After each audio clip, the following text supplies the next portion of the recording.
네, 옛날에 어떤 부자가 있었는데요.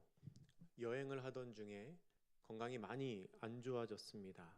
여행을 하던 중에 몸이 많이 안 좋아져서 이 부자가 직감적으로 내가 집에 돌아가지 못하겠구나라는 생각을 했습니다.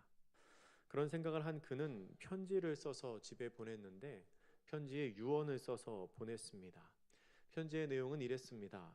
모든 재산을 가정 총무를 맡고 있는 종에게 주고 내 아들에게는 그가 원하는 딱 한 가지만 선택할 수 있게 하시오.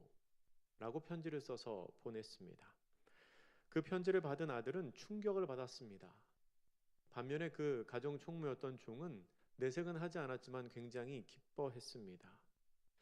아버지가 왜 그런 편지를 썼을까요? 도저히 아버지를 이해할 수 없었던 아들은 편지를 가지고 그 마을에서 제일 지혜롭다고 하는 나이 많은 어른을 찾아갔습니다. 상황을 다 설명하고 그 어른에게 편지를 보여주니까 그 어른이 이렇게 말합니다. 아버님이 정말 지혜로우신 분이군요. 만약에 이렇게 편지를 쓰지 않았다면 욕심 많은 그 종이 모든 재산을 다 빼돌리고 아드님은 아무것도 갖지 못할 뻔했습니다. 그렇게 말합니다. 근데 아들이 이렇게 대답했습니다. 뭐 그러실 수 있겠죠. 그런 마음이신 것 잘 알겠는데 그러나 저러나 결과적으로 저는 가진 게 아무것도 없지 않습니까? 그랬더니 그 지혜로운 어른이 이렇게 말했습니다. 아버지의 재산 중에서 무엇이든 딱 한 가지를 선택할 수 있게 하셨잖아요. 그거면은 됩니다. 가서 아버지의 그 종을 갖겠다고 하세요. 종의 재산은 다 주인의 재산이니까요. 라고 말했다고 합니다. 여러분, 만약 여러분이 이런 상황이라면 어떻게 하시겠습니까? 모든 것을 다 선택할 수 있지만 그것들 중에 딱 한 가지만 소유할 수 있다면 여러분이 그 아들의 상황이라면 어떻게 하시겠습니까? 뭐 얘기를 다 들으셨으니까 당연히 종을 선택하시겠지요. 얘기를 다 들으셨는데도 그래도 저는 소 한 마리면 될 것 같아요. 그래도 저는 자동차 한 대면 될 것 같아요. 라고 말하시는 분은 아마 없으실 겁니다. 그렇다면 여러분, 우리 인생에서 꼭 필요한, 꼭 가져야 하는 한 가지가 있다면 무엇일까요? 다 선택할 수 있는데 단 한 가지만 가질 수 있다고 한다면 여러분은 과연 무엇을 선택하시겠습니까? 오늘 우리가 함께 읽은 이 본문은 그때에 관해서 말합니다. 본문이 말하는 그때는 마지막 때입니다. 마지막 날, 마지막 때, 심판의 때. 그날은 분명히 옵니다. 오는데 어떻게 오냐고 말하냐면 환란으로 온다고 합니다. 환란, 어려움과 두려움으로 옵니다. 그런데 모든 사람에게 그렇게 어렵고 두려움으로 다가오는 것은 아닙니다. 꼭 가져야 하는 그 한 가지를 가지고 있는 사람, 꼭 필요한 그 한 가지를 가지고 있는 사람은 그 마지막 때가 두려움의 때가 아니라 영광의 자리에 올라가는 때가 됩니다. 그러면 우리가 무엇을 준비해야 될까요? 여러분에게, 저에게, 우리에게 무엇이 있어야 할까요? 오늘 본문의 내용을 살펴보겠습니다. 총 4개의 절로 되어 있는 오늘 본문은 편의상 둘로 나눌 수 있습니다. 1절과 2절은 이런 말을 합니다. 환란이 있을 것이다. 그리고 환란 때에 심판이 있을 것이다. 라고 말합니다. 그리고 3절과 4절에서는 심판 때에 이런 사람이 구원을 받을 것이다. 라고 말합니다. 그리고 마지막 절에서는 이 말씀을 기록하라, 간직하라 라고 말합니다. 오늘 본문의 1절 말씀 우리 다시 한번 같이 읽어보겠습니다. 1절입니다. 시작. 그때에 내 민족을 호위하는 큰 군주 미가엘이 일어날 것이요.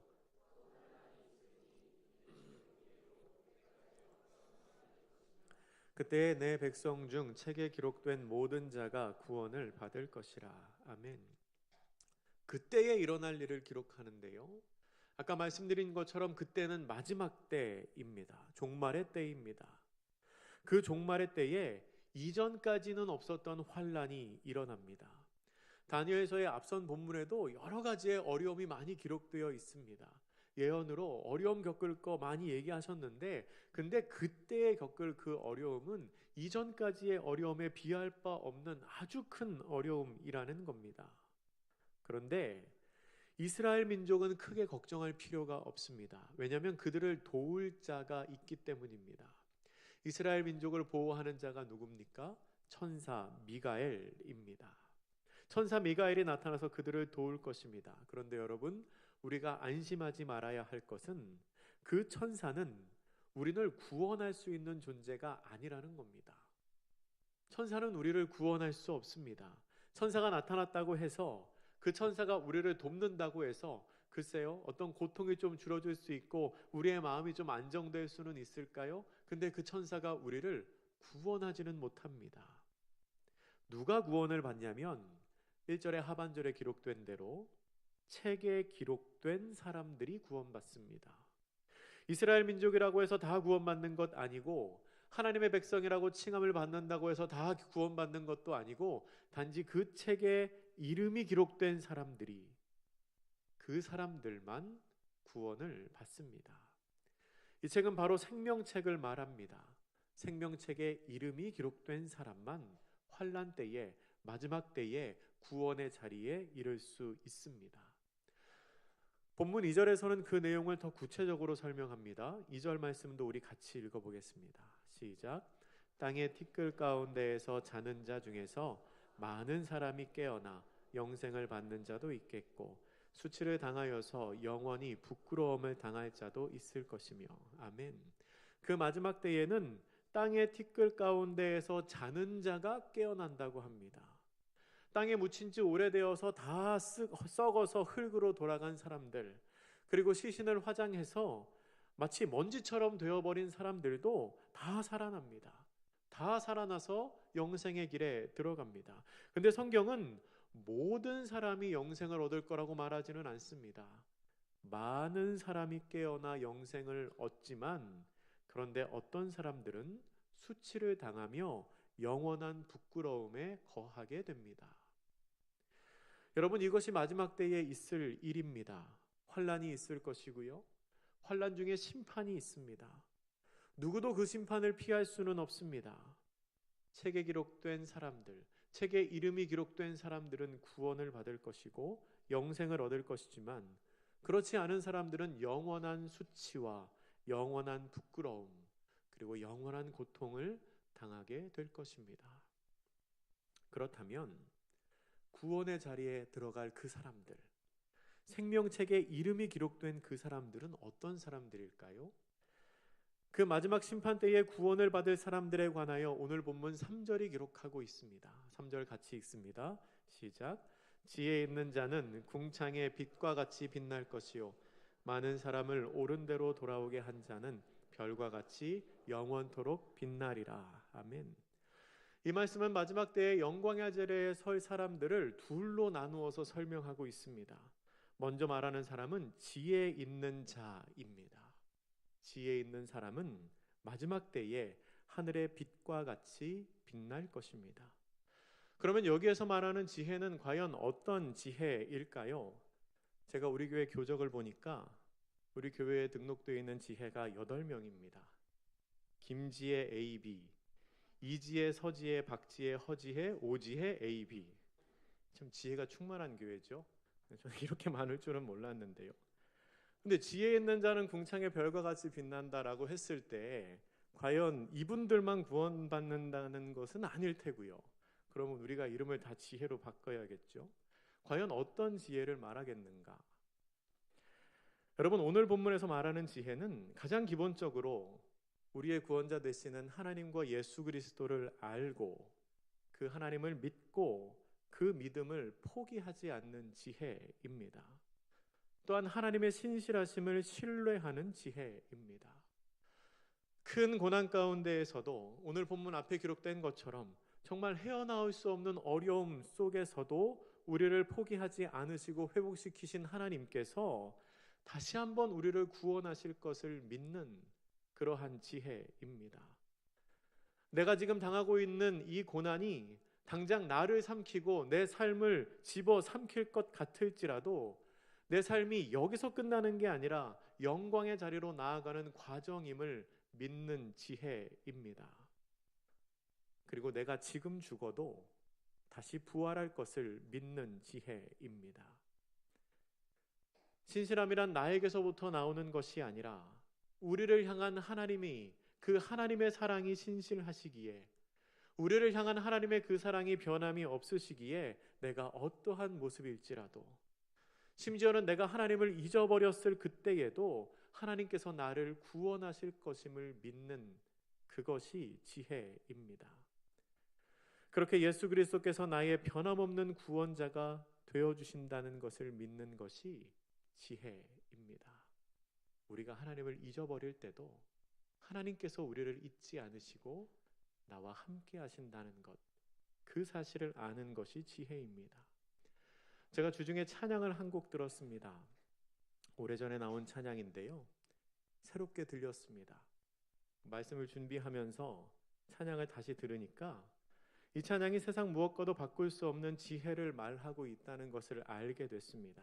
찬양 제목이 재밌습니다. 뭐냐면 아 맞다입니다. 아 맞다. 깜빡 잊었는데 생각났다는 거죠. 우리 그 찬양 같이 한번 들어보겠습니다.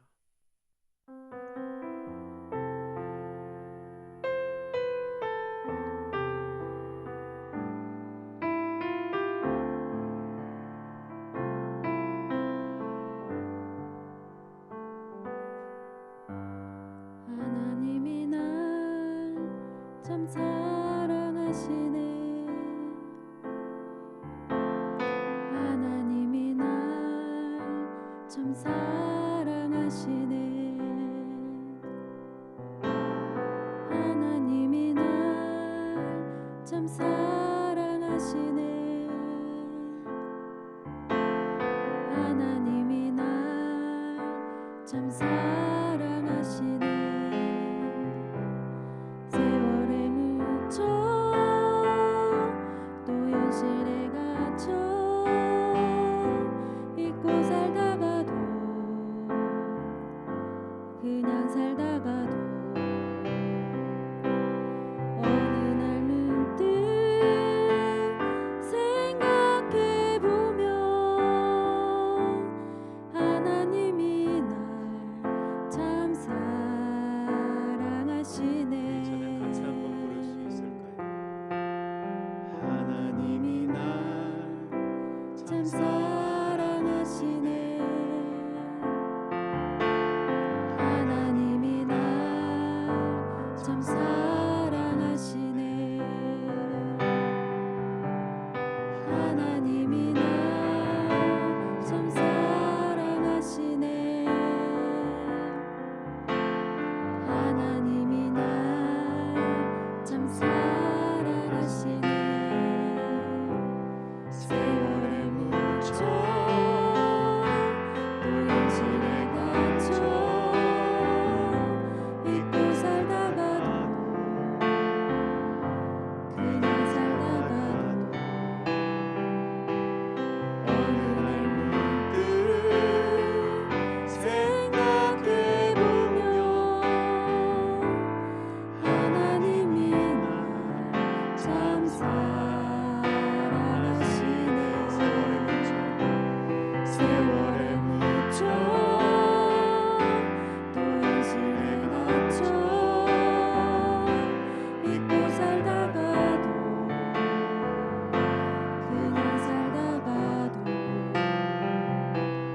어느 날 문득 생각해보면 하나님이 날 참 사랑하시네. 아멘. 여러분, 그렇게 하나님의 사랑을 기억하는 것이 지혜입니다. 우리를 구원하는 것은 우리의 행위가 아니라 믿음이고, 그 믿음을 포기하지 않는 것이 지혜입니다. 잊고 살다가도 그분의 신실하심이 떠오르고 믿어지고 사랑하게 되는 것이 지혜입니다.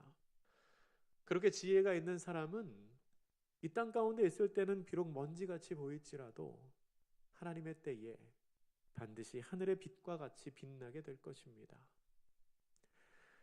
본문 3절은 지혜 있는 자 외에 또 다른 한 부류의 사람을 말하는데요, 그들은 많은 사람을 옳은 대로 돌아오게 한 자입니다. 이것은 다른 사람을 구원의 길로 이끈 사람, 생명의 말씀으로 초대한 사람을 의미하는 것입니다. 그런데 많은 사람을 옳은 대로 돌아오게 하는 것은 자기 스스로 완성할 수 있는 일이 아닙니다. 내가 잘한다고 해서 그 사람을 그렇게 만들 수 있는 게 아닙니다. 왜냐하면 사람은 아무도 자기 스스로 의로움에 이를 수 없고 또 다른 사람을 의로운 길로 인도할 수 없기 때문입니다. 그렇기 때문에 다른 사람을 옳은 길로 인도하기 위해서는 나 스스로가 내가 의로울 수 없는 사람이라는 것을 인정하는 과정이 필요합니다. 내가 의롭기 때문에 나를 따라오라고 나를 따라하라고 말하는 게 아니고 나에게도 그리고 너에게도 우리 모두에게는 아무런 희망과 소망이 없기 때문에 우리가 그분을 믿어야 한다. 우리가 그분을 알아야 한다라고 전하는 것이 많은 사람을 옳은 길로 인도하는 것입니다. 근데 그 과정이 참 힘들고 외롭고 또 어려운 길입니다. 왜냐하면 내가 드러나거나 내가 높아지는 것이 아니기 때문에 솔직히 별로 재미없는 과정입니다. 그러나 그 힘든 일을 하는 사람을 하나님께서는 별과 같이 영원토록 빛나는 자리에 세우실 거라고 우리에게 약속하십니다. 어떤 신학자는 전도를 이렇게 정의합니다. 한 거지가 다른 거지에게 빵을 얻을 수 있는 곳을 알려주는 게 전도다. 그렇게 말합니다. 한 거지가 다른 거지에게 빵을 얻을 수 있는 장소를 알려주는 게 전도다. 나는 거지입니다. 그래서 배고픈 동료에게 빵을 줄 수는 없습니다. 나도 거지니까요. 가진 게 없으니까요. 근데 어디에 가면 빵을 얻을 수 있는지는 알려줄 수 있다는 겁니다. 그 집에 가면은 빵을 얻을 수 있으니까 네가 조금만 수고해서 거기 가면 배부를 수 있다고 말하는 것, 그게 바로 전도라는 겁니다. 나에게는 능력이 없지만 그분에게 능력이 있기에 그분을 찾아가면 네가 살 수 있다고 말하는 그것, 그게 바로 많은 사람을 옳은 길로 돌아오게 하는 일이라는 겁니다. 바로 그 일을 하는 한 사람을 하나님께서는 귀하게 여기십니다. 그리고 그 일을 하는 그 사람을 하나님께서는 하늘의 별과 같이 영원히 빛나는 자로 세우십니다. 마지막으로 오늘 본문 4절은 하나님의 이 말씀이 얼마나 귀한 진리인지를 다시 한번 확인시켜 주고 있습니다. 본문 4절 말씀 같이 읽어보겠습니다. 시작. 다니엘아, 마지막 때까지 이 말을 간수하고 이 글을 봉함하라. 많은 사람이 빨리 왕래하며 지식이 더하리라. 아멘. 마지막 때까지 이 말을 간수하고 이 글을 봉함하라고 말합니다. 어떤 말을 간수하라고 하는 걸까요? 짧게 보면 오늘 본문에 있는 1절부터 3절까지 말씀일 수도 있습니다. 길게 보면 다니엘 11장 이하에 나오는 하나님의 예언의 말씀일 수도 있지요. 그런데 이것을 왜 봉함하고 간수하라고 말씀할까요? 비밀로 하라는 뜻일까요? 1차적으로는 그런 의미도 있을 겁니다. 그런데 그 명령을 통해서 우리가 알 수 있는 더 중요한 의미가 있는데요. 그것은 하나님의 말씀은, 하나님의 약속은 변하지 않는다는 사실입니다. 여러분, 하나님의 말씀은 변하지 않습니다. 그래서 하나님이 신실하신 분이십니다. 지금 말한 것 그대로 적고 봉함했다가 마지막 때에 열어보아도 그 말씀이 전혀 틀리지 않습니다. 그 기준이, 그 하나님의 마음이 하나도 바뀌지 않습니다. 하늘의 별과 같이 빛날 사람에 대한 기준은 언제나 똑같다는 겁니다. 여러분, 만약에 구원에 관한 기준이 어제 다르고 오늘 다르면, 하나님의 마음이 이때 다르고 저때 다르면 어떨까요? 하나님이 이 글을 봉함하라고 말씀하시지 못할 겁니다. 자신 없으니까요. 바뀌면 어떡합니까? 나중에 뚜껑 열어봤는데 그때 나의 생각과 여기 적혀있는 글이 다르면 어떡합니까? 근데 여러분, 이단에 속한 사람들은 그렇게 합니다. 자꾸 바뀝니다. 계시가 자꾸 바뀌고요. 말하는 게 자꾸 바뀝니다. 왜 그럴까요? 거짓 계시이기 때문에 그렇습니다. 진리가 아니기 때문에 그렇습니다. 그런데 하나님은 신실하신 분이기 때문에 변함이 없으십니다. 우리를 향한 하나님의 그 약속은 변하지 않으십니다. 하나님께서 여러분에게 주신 그 약속의 말씀도 변하지 않으십니다. 오히려 하나님께서는 어리석은 사람들이 진리를 왜곡시킬까 봐 걱정하십니다. 진리의 말씀을 바꿀까 봐, 진리의 말씀을 자기 마음대로 변경시킬까 봐 그걸 염려하십니다. 마지막 문장은 그런 의미로 해석할 수 있습니다. 사람들이 정신없이 다니면서 쓸데없는 지식으로 말씀의 참 의미와 구원의 진리를 왜곡하기 전에 그 글을 얼른 봉하라는 겁니다. 만약에 그럴 일은 없겠지만, 만약에 어떤 사람이 봉하지 않은 다니엘의 글을 보고 쭉 1절, 2절, 3절 본 다음에 아니 지혜만 가지고서는 되나? 11조도 해야지, 봉사도 해야지, 그렇게 바꾼다면, 혹은 아니 전도도 이렇게 막연하게 써서 되나? 1년에 3명 이상 전도한 사람만 구원받는다, 이렇게 써야지 하면은 어떻게 하겠습니까? 근데 그렇지 않습니다. 여러분, 구원에는 많은 지식이 필요한 게 아닙니다. 쓸데없는 지식이 더해지는 것은 별로 의미가 없습니다. 그냥 하나님이 말씀하신 것만, 하나님이 오늘 본문을 통하여 주신 그것만 기억하면서 지키면 됩니다. 신실하신 하나님은 변하시지 않으시기 때문입니다. 신실하신 하나님은 더하거나 뺄 것이 없기 때문입니다. 말씀을 정리하겠습니다. 마지막 때는 꼭 옵니다. 그때에는 큰 환란이 있을 겁니다. 하지만 생명책에 이미 이름이 기록된 우리는 그렇게 두려워할 필요가 없습니다. 마지막 심판 때에 구원받을 사람은 지혜 있는 사람입니다. 이 지혜는 신실하신 하나님을 알고 그 하나님을 믿는 지혜입니다. 하나님께서 나를 사랑하시고 나를 위해 이 땅에 독생자를 보내주셨고 그분이 나를 위해 십자가에 달려 돌아가셨다는 것을 알고 믿는 지혜입니다. 어느덧 한 해를 마무리하는 시점이 되었습니다. 여러분, 올 한 해 어떠셨습니까? 지혜가 있으셨습니까? 많은 사람을 옳은 대로 돌아오는 일에 힘쓰셨습니까? 우리에게는 많은 다른 것이 필요하지 않습니다. 설교의 가장 처음에 말씀드린 것처럼 우리 인생에 꼭 가져야 할 한 가지, 그 한 가지, 신실하신 하나님의 사랑을 기억하는 그 지혜만 있으면 됩니다. 우리를 향하신 신실한 하나님의 사랑을 늘 기억하는 그러한 지혜가 있는 복된 성도님 되시기를 주님의 이름으로 축복합니다. 기도하겠습니다. 사랑의 하나님, 이 자리에 모인 우리 모두가 마지막 때에 하늘의 별과 같이 궁창의 빛과 같이 빛나는 사람들 되기를 간절히 구합니다. 우리가 그런 존재가 되기 위하여 이 땅 가운데서 지혜 있는 자 되게 하여 주시고 또한 많은 사람을 옳은 대로 돌아오게 하기 위해 힘쓰는 사람들 되게 하여 주시옵소서. 우리를 향하신 하나님의 사랑을 기억하게 하심에 감사드리며 예수님의 이름으로 기도드립니다. 아멘.